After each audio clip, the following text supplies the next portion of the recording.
আসসালামু আলাইকুম প্রিয় অভিভাবকবৃন্দ ও শিক্ষার্থীবৃন্দ। তোমরা আমার সামনে এখন যে প্রশ্নপত্রটি দেখতে পাচ্ছ, এটি হচ্ছে দ্বিতীয় প্রান্তিক মূল্যায়ন 2026 খ্রিস্টাব্দ, শ্রেণী দ্বিতীয়, বিষয় বাংলা। আমরা যদি আবারও চলে আসি, আমাদের আজকে যে আলোচ্য প্রশ্নপত্রটি রয়েছে সেটি হচ্ছে ব্যায়ামগঞ্জ নোয়াখালী দ্বিতীয় প্রান্তিক মূল্যায়ন 2026 খ্রিস্টাব্দ, শ্রেণী দ্বিতীয়, বিষয় বাংলা। আমার এখানে সময় দেওয়া আছে 2 ঘন্টা এবং পূর্ণমান হচ্ছে 50 নম্বর। আমরা যদি চলে আসি আমাদের প্রশ্নপত্রে, আমাদের এখানে শুরুতেই রয়েছে নাম, রোল, শাখা। আমার এখানে যে প্রশ্নপত্রটি রয়েছে এবং এখানে যে জায়গাটুকু দেওয়া আছে তার মধ্যে আমাকে প্রশ্নের উত্তরগুলো দিতে হবে। আমার এখানে প্রথমে রয়েছে নাম, আমি এখানে প্রথমে নাম লিখব, এরপরে রোল নাম্বার আর শাখা যদি থাকে তাও এখানে লিখব।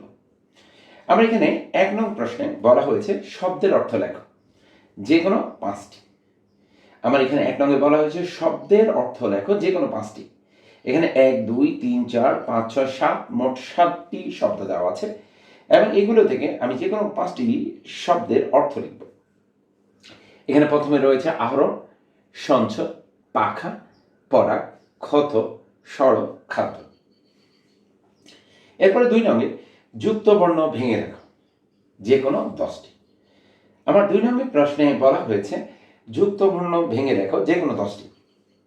এখানে 1, 2, 3, 4, 5, 6, 7, 8, 9, 10, 11, 12 মোট 12টি যুক্ত বর্ণ রয়েছে। এখান থেকে আমি যে কোনো 10টি যুক্ত বর্ণের উত্তর লিখব। আমরা এখানে শুরুতে রয়েছে দন্তস্ব তসনযুক্ত, দন্তন্য দশনযুক্ত, ম পশনযুক্ত, মূর্ধন্য টসনযুক্ত। এখানে রয়েছে ক্ষীয়, ক যোগ মূর্ধন্যস্ব। এরপরে রয়েছে দন্তন্য তসনযুক্ত, চ ছসনযুক্ত, মূর্ধন্যস্ব মসনযুক্ত, ইয় চসনযুক্ত, তালেবেশ্ব বফালা, ল পশনযুক্ত, ল গসনযুক্ত। আমার এখানে 2 নঙ্গে যুক্ত বর্ণ রয়েছে। এখানে মোট 12টি যুক্ত বর্ণ রয়েছে। এখানে যে খালি জায়গাটুকু রয়েছে সেখানে আমি 10টি যুক্ত বর্ণ ভেঙে লিখব। এরপরে আমি 3 নঙ্গে চলে আসি। আমার 3 নঙ্গে বলা হয়েছে প্রশ্নের উত্তর লেখো যে কোনো 5টি। আমরা যদি আবার চলে আসি, এখানে বলা হয়েছে প্রশ্নের 3 নঙ্গে প্রশ্নের উত্তর লেখো যে কোনো 5টি। এখানে ক, খ, গ, ঘ, ঙ, চ, ছ। এখানে মোট 7টি প্রশ্ন রয়েছে। এই 7টি প্রশ্ন থেকে আমি যে কোনো 5টি প্রশ্নের উত্তর দিব। আর আমার এখানে যে প্রশ্নগুলো রয়েছে তার নিচে উত্তর লেখার জন্য আমার খালি জায়গা রয়েছে। আমার এখানে প্রথমে রয়েছে কতে কে শীতের সঞ্চয় খুঁজছে। আমরা এখানে কতে কে শীতের সঞ্চয় খুঁজছে, তাহলে আমি এখানে যে উত্তরের জায়গাটি রয়েছে সেখানে লিখব পিপীলিকা শীতের সঞ্চয় খুঁজছে। খ তিথির কেন গ্রাম ভালো লাগে। আমার এখানে খতে বলা হয়েছে তিথির কেন গ্রাম ভালো লাগে।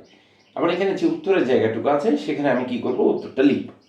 এরপর গতে কবি প্রজাপতির কাছ থেকে কি কি চেয়েছেন। আমার এখানে গতে বলা হয়েছে কবি প্রজাপতির কাছ থেকে কি কি চেয়েছেন। কবি প্রজাপতি থেকে কি কি চেয়েছেন তা আমি খালি জায়গায় লিখব। এরপরে ঘতে পশু পাখির সাথে আমরা কেমন আচরণ করব। আমার ঘতে রয়েছে পশু পাখির সাথে আমরা কেমন আচরণ করব। আমরা এখানে উত্তরে যে খালি জায়গাটি রয়েছে সেখানে আমি উত্তরটা লিখব। এবং মতে রয়েছে কোন ঋতুতে কালবৈশাখী ঝড় হয়। আমার মতে বলা হয়েছে কোন ঋতুতে কালবৈশাখী ঝড় হয়। আমার এখানে উত্তরের যে জায়গাটি রয়েছে সেখানে আমি কি করব, উত্তরটি লিখব। এরপর চতে রয়েছে বসন্ত ঋতুকে কেন ঋতু রাজা বলা হয়। আমার চতে রয়েছে বসন্ত ঋতুকে কেন ঋতু রাজা বলা হয়। আমার এখানে উত্তরে যে জায়গাটি রয়েছে সেখানে আমি উত্তরটি লিখব। এরপর ছতে বর্ষাকালে কি কি ফল ফোটে। আমার এখানে ছতে বলা হয়েছে বর্ষাকালে কি কি ফুল ফোটে। আমার এখানে যে উত্তরের জায়গা রয়েছে খালি সেখানে আমি কি করব, উত্তরটা লিখব।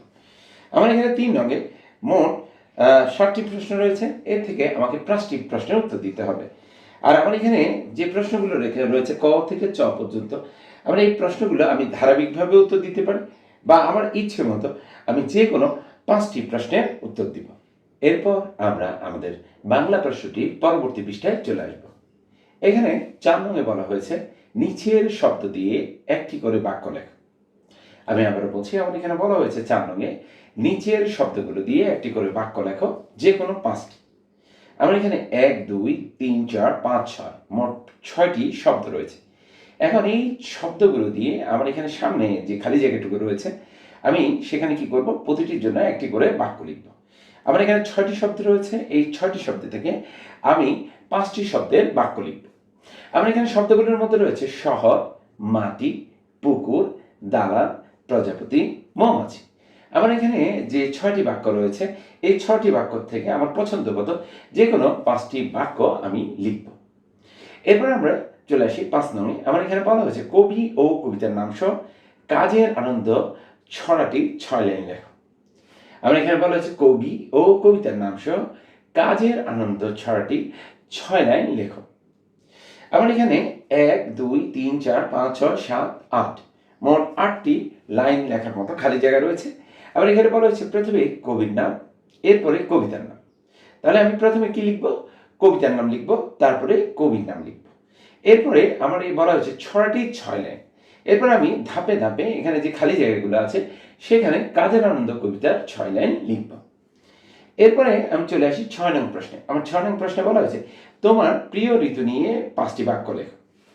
আমার এখানে বলা হয়েছে 6 নং-এ তোমার প্রিয় ঋতু নিয়ে 5টি বাক্য লেখো। আমার এখানে যে খালি জায়গাটুকু রয়েছে সেখানে আমি আমার প্রিয় ঋতু সম্পর্কে 5টি বাক্য লিখব। আমার এখানে মোট 6টি ঋতু সম্পর্কে বলা হয়েছে বইতে। এই 6টি ঋতু থেকে আমার পছন্দ মতো যে কোনো একটি ঋতু সম্পর্কে আমি কি করব, 5টি বাক্য লিখব। এরপর আমি চলে আসি 7 নং-এ। আমার এখানে 7 নং-এ বলা হয়েছে নিচের চকটি পূরণ করে লেখো। এখানে বলা হয়েছে নিজের সম্পর্কে। আমরা এখানে 7 নং-এ বলা হয়েছে নিচের চকটি পূরণ করে লেখো। এখানে বলা হয়েছে নিজের সম্পর্কে। এখানে প্রথমে আমি নাম লিখব, এরপরে লিখব বাবার নাম, এরপরে মায়ের নাম, এরপরে শ্রেণী, এরপরে লিখব বিদ্যালয়ের নাম। আমার এখানে 7 নং-এ মোট 1 2 3 4 5 মোট 5টি খালি জায়গা রয়েছে। আর এখানে প্রতিটিতে আলাদা আলাদাভাবে লেখার জন্য আমার জায়গা দেওয়া হয়েছে।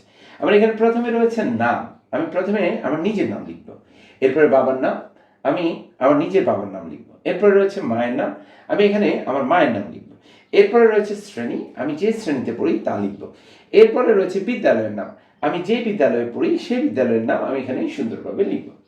প্রিয় শিক্ষার্থীরা, আমরা একটু যদি লক্ষ্য করি আমরা এখানে আজকে এই দ্বিতীয় প্রান্তিক মূল্যায়ন যে বাংলা প্রশ্নটি রয়েছে সেখানে 1 নং থেকে 7 নং পর্যন্ত প্রশ্ন রয়েছে এবং আমার এখানে যে প্রশ্নগুলো রয়েছে তার সামনে বা তার নিচে কি রয়েছে, আমার খালি জায়গা রয়েছে। আমরা 1 নং থেকে 7 নং পর্যন্ত যে প্রশ্নটি রয়েছে সেখানে যে উত্তরগুলো লিখবো আমি এই খালি জায়গাগুলোর মধ্যে লিখবো। এক্ষেত্রে একটা জিনিস লক্ষণীয় যে আমরা এখানে যে জায়গাগুলো দেওয়া হয়েছে প্রশ্নের নিচে সেখানে অনেক ক্ষেত্রে হয়তো বা জায়গার স্বল্পতা রয়েছে, সেক্ষেত্রে আমি কি করব, ছোট করে লিখব। এই জন্য শিক্ষার্থীরা দ্বিতীয় শ্রেণীতে যারা মূল্যায়ন পরীক্ষাগুলোতে অংশগ্রহণ করবে তারা অবশ্যই লক্ষ্য রাখবে আমার এখানে যে জায়গাটুকু রয়েছে এই সীমাবদ্ধ জায়গাটুকুর মধ্যে আমাকে কি করতে হবে, প্রশ্ন উত্তর লিখতে হবে। আমি যদি এখানে সুন্দরভাবে আমার এখানে যে প্রশ্নগুলো রয়েছে সেখানে 1 নং থেকে 7 নং পর্যন্ত যদি শুদ্ধভাবে উত্তর দিতে পারি তাহলে আমি ইনশাআল্লাহ পরীক্ষা ভালো করতে পারবো। সবাইকে ধন্যবাদ জানিয়ে আমাদের আজকের ক্লাসটি এখানে শেষ করছি। আসসালামু আলাইকুম।